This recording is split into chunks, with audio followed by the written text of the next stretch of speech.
अगर दोस्तों आप 72वीं बीपीएससी एग्ज़ाम दे रहे हो तो ये वीडियो आपके लिए बहुत ही महत्वपूर्ण होगा, बहुत ही महत्वपूर्ण हो सकता है। जहाँ पर हम दोस्तों मोस्ट इंपॉर्टेंट करंट अफेयर्स के जो एमसीक्यू हैं उसको हम यहाँ पर डिस्कस करते हैं। यहाँ पर आपको मौका भी मिलता है, आप एमसीक्यू अटेम्प्ट कर सकते हैं और साथ में अपना आंसर कमेंट बॉक्स में बता सकते हैं। साथ ही आप एमसीक्यू के थ्रू अपनी करंट अफेयर्स की प्रैक्टिस को मजबूत कर सकते हैं, करंट अफेयर्स के कॉन्सेप्ट को मजबूत कर सकते हैं। जो आपने पढ़ा है आप उसको काफ़ी अच्छी तरीके से याद रख सकते हैं। दोस्तों स्टार्ट करते हैं। हमारा पहला प्रश्न है, ई गवर्नेंस हेतु राष्ट्रीय पुरस्कार 2026 का विषय क्या था, थीम क्या थी दोस्तों? आप बताओ इसका आंसर क्या हो सकता है। दोस्तों इसका पहला विकल्प है digital India power to empower. दूसरा है न्यूनतम सरकार अधिकतम शासन। तीसरा है दोस्तों विकसित भारत 2047 एआई सक्षम डेटा संचालित तथा सुरक्षित डिजिटल शासन। चौथा है दोस्तों डिजिटल नवाचार के माध्यम से शासन का रूपांतरण। पांचवा है दोस्तों प्रयास नहीं किया गया। बताओ दोस्तों इसका आंसर क्या हो सकता है। दोस्तों इसका आंसर आपने बताया होगा, मैं आशा करता हूं। अगर आपको नहीं पता तो मैं आपको बता देता हूं। दोस्तों इसका आंसर है सी। दोस्तों इसका आंसर है सी, विकसित भारत 2047 एआई सक्षम डेटा संचालित तथा सुरक्षित डिजिटल शासन। तो दोस्तों आप इसको ध्यान रखना, ऐसे प्रश्न बीपीएससी लगातार पूछती आ रही है। दोस्तों यहाँ पर अगला प्रश्न देखते हैं। अगला प्रश्न क्या है। अगला प्रश्न है दोस्तों वर्ष 2027 की जनगणना के लिए निम्नलिखित में से किन शुभांकरों का अनावरण किया गया था। बताओ दोस्तों इसका आंसर क्या होगा। पहला है प्रगति एवं विकास। दूसरा है दोस्तों शांत एवं शक्ति। तीसरा है दोस्तों भारत एवं नव्या। चौथा है दोस्तों जन एवं गण। और पांचवा है दोस्तों प्रयास नहीं किया गया। बताइए दोस्तों इसका आंसर क्या हो सकता है। आशा करते हैं दोस्तों आपने इसका भी आंसर सही बताया होगा। दोस्तों इसका आंसर है प्रगति एवं विकास, है ना दोस्तों। आपको पता होना चाहिए दोस्तों, इसका आंसर है प्रगति और विकास, है ना। अगला प्रश्न दोस्तों देख लेते हैं। अगला प्रश्न है 11वीं संयुक्त रक्षा समिति की बैठक किन देशों के बीच आयोजित की गई थी। बताओ दोस्तों इसका आंसर क्या होगा। आशा करते हैं ये भी आपको पता होगा। पहला है दोस्तों विकल्प भारत और फ्रांस। दूसरा है दोस्तों भारत एवं मिस्र। तीसरा है दोस्तों भारत एवं ओमान। चौथा है दोस्तों भारत एवं यूनाइटेड किंगडम। पांचवा है दोस्तों प्रयास नहीं किया गया। बताइए दोस्तों इसका आंसर क्या हो सकता है। दोस्तों इसका जो सही आंसर है वो है भारत और मिस्र। दोस्तों देख लेते हैं इसके बाद अगला प्रश्न।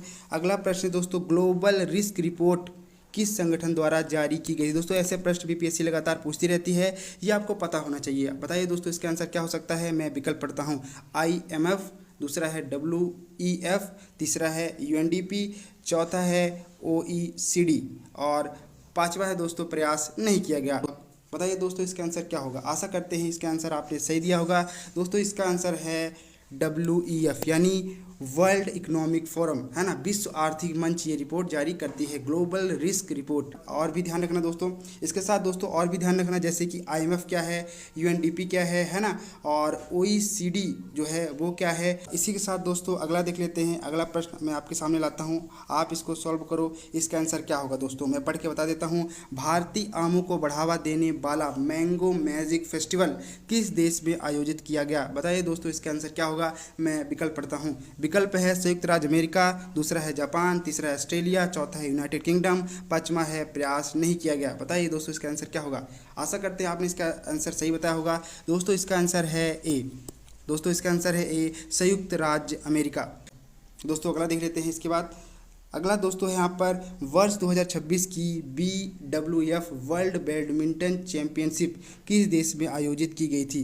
दोस्तों इसका आंसर है डी, भारत। दोस्तों इसका आंसर है डी, है ना। इसके बाद दोस्तों अगला प्रश्न देख लेते हैं। अगला प्रश्न है हाल ही में विश्व स्वास्थ्य संगठन WHO द्वारा किस देश को आधिकारिक रूप से ट्रेकोमा मुक्त घोषित किया गया।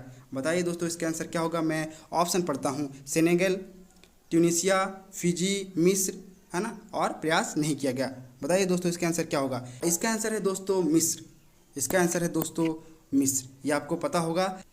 दोस्तों यहाँ पर ध्यान रखना, यहाँ पर ये दोनों विकल्प हो सकते हैं, है ना, लेकिन यहाँ पर हम मिस्र मान रहे हैं। लेकिन आपको दोनों विकल्प के बारे में जानकारी होनी चाहिए, क्योंकि दोस्तों दोनों विकल्प यहाँ पर सही माने जा सकते हैं। दोस्तों यहाँ पर सेनेगल भी मुक्त हुआ है ट्रेकोमा से, और मिस्र भी ट्रेकोमा से मुक्त हुआ है, जहाँ पर WHO ने इसकी जानकारी दी है। दोस्तों अगला प्रश्न देख लेते हैं। अगला प्रश्न क्या है। The man who fed India, the man who fed India पुस्तक किसने लिखी। दोस्तों आप बताओ, आपको ये जानकारी होगी। पहला विकल्प है रामचंद्र गुहा। दूसरा है प्रियंबदा जयकुमार। तीसरा है विक्रम सेठ और चौथा है रेचा शर्मा और पांचवा है दोस्तों प्रयास नहीं किया गया। बताइए दोस्तों। इसका आंसर है दोस्तों प्रियंवदा जयकुमार। इसके बारे में थोड़ा और डिटेल्स में देख लेते हैं। भारत में हरित क्रांति के जनक और भारत रत्न से सम्मानित डॉक्टर MS स्वामीनाथन की प्रेरक जीवनी पर आधारित पुस्तक है दोस्तों MS Swaminathan the man who fed India, और इसकी लेखिका हैं प्रियंवदा जयकुमार। दोस्तों इसके साथ अगला प्रश्न देख लेते हैं। अगला प्रश्न क्या है? अगला प्रश्न दोस्तों है दादा साहब फाल्के अंतर्राष्ट्रीय फिल्म महोत्सव पुरस्कार 2025 में सर्वश्रेष्ठ अभिनेत्री का पुरस्कार किस अभिनेत्री ने जीता है? दोस्तों आप इसका आंसर बताओ, तब तक मैं विकल्प पढ़ता हूँ। पहला है कृति सेनन, दूसरा है दीपिका सिंह, तीसरा है नयनतारा, और चौथा है साई पल्लवी, और पांचवा है प्रयास नहीं किया गया। दोस्तों आप इसका आंसर बताओ। इसका आंसर है दोस्तों दीपिका सिंह, है ना। इसके बारे में थोड़ा सा और देख लेते हैं। दादा साहब फाल्के अंतर्राष्ट्रीय फिल्म महोत्सव पुरस्कार 2025 में टेलीविजन सीरीज श्रेणी के अंतर्गत सर्वश्रेष्ठ अभिनेत्री का पुरस्कार दीपिका सिंह को उनके धारावाहिक मंगल लक्ष्मी के शानदार अभिनय के लिए दोस्तों यहाँ पर दिया गया था। दोस्तों यहाँ पर अगला प्रश्न देख लेते हैं। अगला प्रश्न है प्रोजेक्ट डिबग किस संगठन से संबद्ध एक पहल है? दोस्तों आप बताओ इसका आंसर क्या हो सकता है। पहला विकल्प है दोस्तों माइक्रोसॉफ्ट, दूसरा है गूगल, तीसरा है इंटेल, और चौथा है विश्व स्वास्थ्य संगठन, और पांचवा है दोस्तों प्रयास नहीं किया गया। आप इसका आंसर बता सकते हो दोस्तों। इसका आंसर क्या होगा? दोस्तों इसका आंसर है गूगल, है ना, जिसका उद्देश्य खतरनाक बीमारियों को फैलाने वाले मच्छरों की आबादी को नियंत्रित करना है। दोस्तों बहुत इंपॉर्टेंट है, आपको पता होना चाहिए, है ना। आप इसको बहुत ही ध्यान से रखना। इसके बाद दोस्तों देख लेते हैं अगला प्रश्न, जो कि है हमारा आज का लास्ट प्रश्न। वर्ष 2026 में 26वें संघाई सहयोग संगठन SCO शिखर सम्मेलन का आयोजन स्थल क्या है? दोस्तों पहला विकल्प है ताशकंद, दूसरा है बिश्केक, और तीसरा है इस्लामाबाद, और चौथा है बीजिंग, और पांचवा है प्रयास नहीं किया गया था। बताओ दोस्तों इसका आंसर क्या होगा? दोस्तों इसका आंसर है बिश्केक। दोस्तों इसका आंसर है बिश्केक, है ना। इसके बारे में थोड़ा सा और देख लेते हैं। यहाँ पर दोस्तों आपको ध्यान रखना है कि जो 25वां संघाई सहयोग संगठन SCO शिखर सम्मेलन है वो तियानजिन, चीन के तियानजिन में आयोजित किया गया था, और जो 26वां है वो कहाँ आयोजित किया गया है? बिश्केक, है ना। दोस्तों याद रखना। दोस्तों अगर आप हमसे जुड़ना चाहते हो तो आप टेलीग्राम के जो QR कोड है उनको सर्च करके हमको ज्वाइन कर सकते हो, और साथ ही जो टेलीग्राम की यहाँ पर ID दी गई है उसको टेलीग्राम के सर्च बार में सर्च करके आप हमसे जुड़ सकते हो।